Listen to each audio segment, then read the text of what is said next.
Twilight serisi aslında bahsedildiği kadar kötü değildi. Neden mi?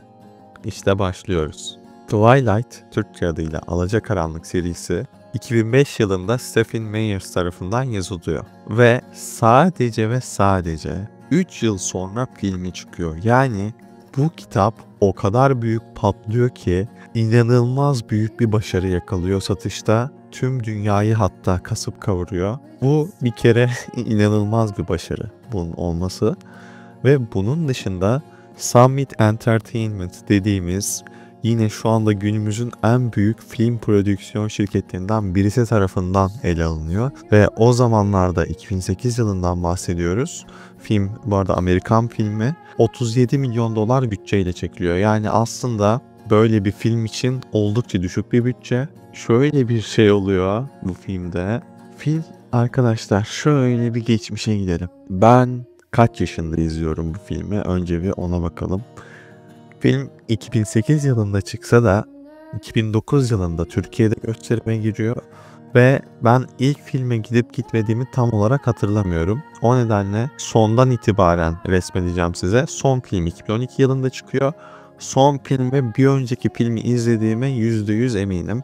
Bir önceki film de 2011 yılında çıkıyor. Yani her yıl bir yeni filmi çıkıyordu Alacakaranlığın. 2011 yılında çıktığında ben o zamanlar 10 yaşında sinemadaydı. Hatta o yıl veya o dönemlerde Çizmeli Kedi filmi de görülmüş olması lazım.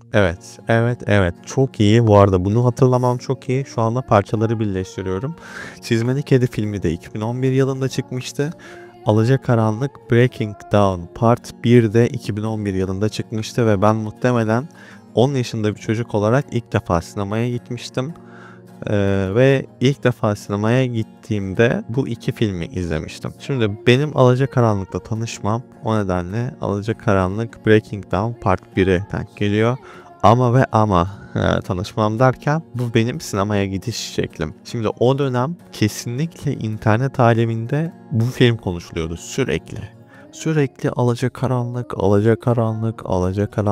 Bak ben küçük bir çocuğum. Hani o yaşlarda basit şeyler yaparsınız değil mi? Ben bile duymuştum diyeyim o yaşta. Sinemaya gidişim de şöyle oluyor. Yine tabii ki önüme çıkıyor büyük ihtimalle. Ben bilgisayar kullanıyordum o yaşlarda da olsa oyun oynuyorduk. CS oynuyorduk o zamanlar 1.6. Sonrasında internette çok fazla Facebook'ta orada burada önümüze çıkınca ki ben de Facebook'u 2009 yılında açıyorum galiba. Yine çok küçük yaşlarda sosyal medyaya böyle sosyal medyanın da daha yeni aslında popülerleştiği diyelim. Sosyal medyanın popülerleşmesiyle birlikte bu filmin de bir anda böyle patlaması sosyal medyada bir adeta yıkıma yol açtı. Her taraf bununla kaynıyordu. Her taraf bu içeriklerle, bu alacakaranlıkla kaynıyordu ki ben takip bile etmiyordum. Benim takip etmememe rağmen haber kaynaklarında haber yapılması, işte dediğim gibi sosyal medyada karşıma çıkması, YouTube'da orada burada öne çıkması, televizyon kanallarının sürekli yayınlaması derken zaten Alacakaranlık ufaktan hayatımızın bir parçası olmaya başlamıştı. Ben sinemaya gitmeden önce yaptığım bir düşüncem var. Aslında bir düşüncem vardı. O da tabii ki de film her ne kadar ünlü olsa da bir filme sondan girmezsiniz değil mi? O zamanlar son film de çıkmamıştı ve ben kitabını okumamıştım. Takip etmiyordum.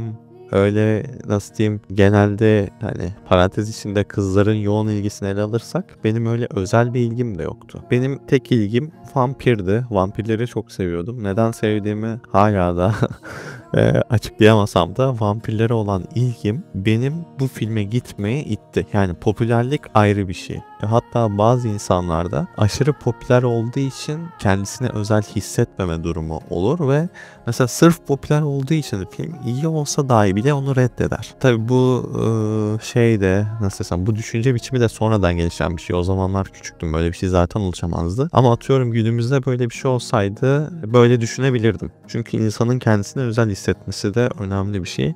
Şimdi dönemine geri dönelim. Ben Breaking Dawn Part 1'e gitmeden önce ilk filmi internetten izliyorum. Evimde bilgisayar var, açıyorum. Bir film sitesinden izliyorum. Ve o anki düşüncelerimi tam net hatırlamam imkansız. 9 veya 10 yaşında olmam lazım ki gerçekten imkansız.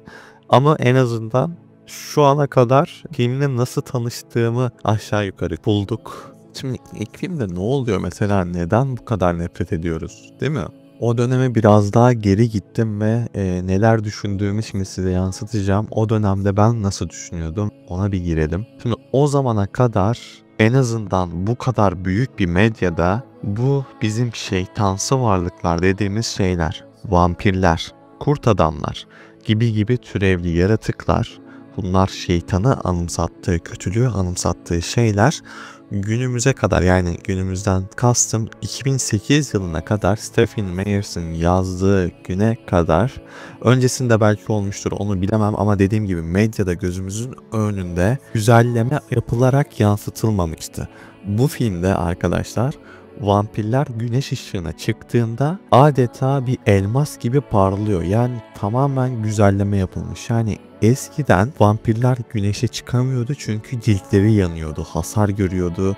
Böyle çok çirkin bir görünüme neden oluyorlardı. Bu film tamamen böyle bir hayal ürününden çıkmış gibi oldu.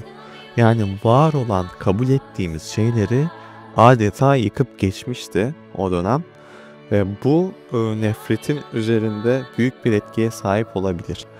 Mesela kurt adamlar dediğimiz şeyler iki ayak üstünde duran, tabi zaman zaman yine dört ayak üzerine basan ama böyle insanımsı kurtlardı. Yani kurt adam, werewolves dediğimiz şeyler böyle kurtun da böyle sivri dişleri, böyle daha böyle şeytanlı anımsatan şeytansı yaratıklardı.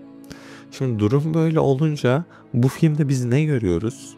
Kurtların, yani daha doğrusu kurt adamların aslında bir kurt olduğunu görüyoruz. Hani ne çirkinler ne şeyler, sadece normal kurtların daha büyük hali olarak görüyoruz.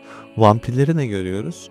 Vampirler insanların arasına karışmış, normal insanlarla yaşayan, sanki iyi insanlar. İnsanlar artık. Vampirler de insanlar. Güneşe de çıkabiliyor, okula da gidiyor, işe de gidiyor. Hani bir ilginçlik durumu vardı. Yani bu yapı, bu tamamen hayal ürünüydü. O zamanlar böyle tamamen hayaldi ve Stephen Meyers bunu beyaz perdeye taşıdı.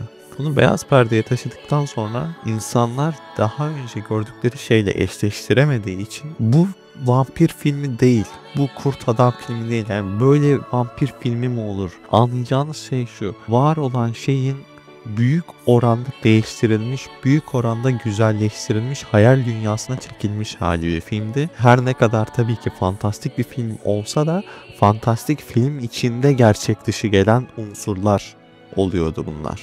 Bu da ne yapıyordu? İnsanlar üzerinde olumsuz bir etki yaratıyordu. Bu bir etmen. Bunun yanı sıra daha önce bilmiyorum, belki en azından kendi yaşamımda görmedim. Kendi yaşamımda ben bu filme tanık oldum. Öncesinde var mı yok mu bilmemekle birlikte bu film genç kızlar arasında inanılmaz bir patlama yarattı. Adeta hani böyle ayrım yapmaksızın tamamen kızların ilgi odağı olmuş durumdaydı. Aynı şeyle aynı durumdaydı. O zamanlar Justin Bieber, One Direction gibi gruplar vardı ve yine bu gruplar nefret saçıyordu. En azından belirli bir kitleye nefret saçıyordu. O da genelde erkekler oluyor. Bu kadar fazla kızların hani tüm yoğun ilgiyi onun üzerine alması, bu ne yapıyor? Erkekler üzerine nefrete yol açıp ve o da medyaya böyle nefret olarak yansıyor. Ve erkeklerin sesi de o zamanlar kadınlara oranla daha ağır basıyordu. Çünkü biz forumlara giriyorduk, işte ne bileyim YouTube'da içerik üretenler, onu yapanlar, bunu yapanlar derken kadınlar o zamanlar her ne kadar sosyal medya kullansa da kendilerini çok öne çıkartmıyordu. Erkekler kendilerini öne çıkartıyordu ve bu durumda neye yol açtı? Erkeklerin sözlerinin ağırlıklı olarak sosyal medyada basmasına yol açtı. Yani bir erkek onu sevmiyorsaydı diğerleri de sürü olarak aynı katılıyordu, sevmiyordu ve toplu bir sevme, toplu bir nefret başlıyordu. Bu nefretin de böyle yankılanması, paylaşılması falan filan derken seriye inanılmaz bir kötü ünvan geldi. Ve bu ünvan üzerine öyle bir yapıştı ki hani bir türlü çıkartıp atamadılar. Ama istatistikler de tam tersini gösteriyordu. Evet, medyada belki sevmeyen insanların sözü ağırlık basıyordu. Belki. Çünkü onlar öne çıkıyordu. Seven insan sevip geçer. Ama sevmeyen insanın ağzı çok çalışır değil mi böyle? Bas bağırarak bunu belirtmek ister. Negatif yorumlar her ne kadar öne çıksa da bu film kağıtta istatistiksel olarak her şeyi yok edip geçiyordu. Yani öyle bir sükse yaptı ki bir kere dünyada adını duymayan kalmadı. Sadece Türkiye'de değil tüm dünyada ses yaptı. Tüm dünyadaki genç kızların sesi oldu ve